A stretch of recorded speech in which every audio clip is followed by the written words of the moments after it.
la foi est un moteur de création. Nous créons avec lui. Un homme qui a la foi peut réaliser sa vie selon son vœu. Tu ne peux pas, il n'y a pas de justification. Tu n'aimes pas ta vie, change ta foi. La foi donc devient l'enjeu majeur. Ça veut dire quoi? Tout ce qui te manque, tout ce que tu désires dans ta vie n'est pas le problème. Tu n'as pas la foi qu'il faut pour avoir ça. Quand tu as ce qu'il te faut, la chose n'est plus un problème. Parce qu'on appelle problème là où on ne peut pas avoir de solution. Mais quand tu as la solution, le problème n'est plus un problème. Quand la foi est déployée, elle t'apporte ce que tu désires et elle sort de ta vie ce que tu ne désires pas. Pour avoir percé, il va te falloir exercer la foi jusqu'à un certain niveau. Quand Dieu inclut dans l'homme, fait à son image, ce moteur qu'on appelle le moteur créateur qui est la foi, il n'a pas tenu compte de Satan. Donc on n'a pas la foi, on n'a pas la foi parce que Satan est là. Non, que Satan soit là ou pas, notre foi est opérationnelle. Pourquoi il dit mon juste vivra? Le mot vivra ici, mon juste réussira, mon juste accomplira, mon juste sera le modèle parfait. Là où la foi n'est pas opérationnelle, il y a des choses que tu ne verras pas. Il y a un niveau de vie où Dieu t'attend, tu n'arriveras pas là-bas. Le problème c'est que si la copie n'est pas conforme au modèle témoin, elle est disqualifiée.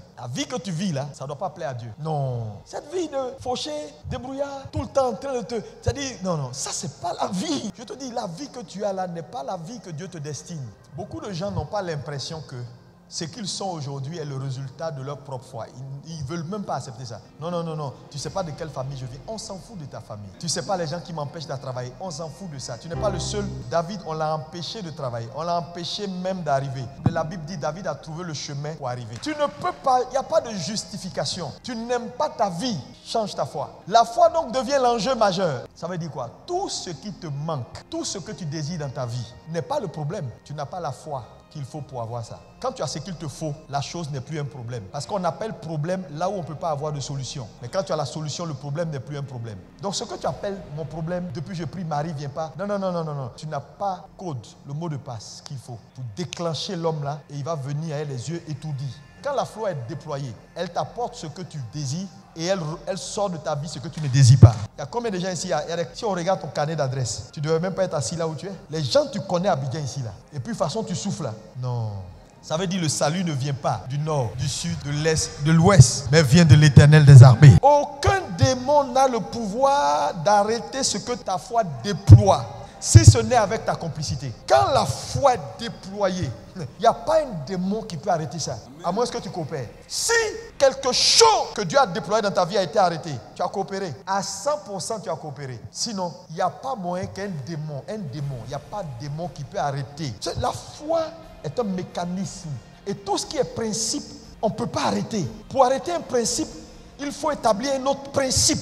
Donc quand tu coopères et que tu commets des gaffes, Satan il met en place un autre principe légal pour annuler le principe qu'on ne peut pas arrêter en temps normal.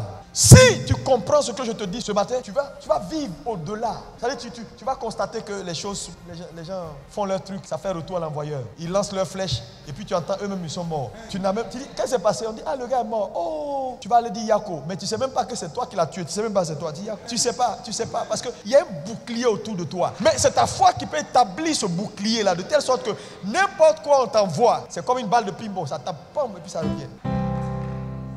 On va t'éviter des jeûnes inutiles, d'aller sur des montagnes inutiles, te fatiguer pour rien du tout. Crois Dieu. Ouvre les yeux pour comprendre que tu es en train d'aller droit vers l'accomplissement d'un chemin qui n'est pas le chemin originel de Dieu. Ouvre tes yeux ce matin et comprends que tu ne peux pas être au bord de l'eau et avoir soif.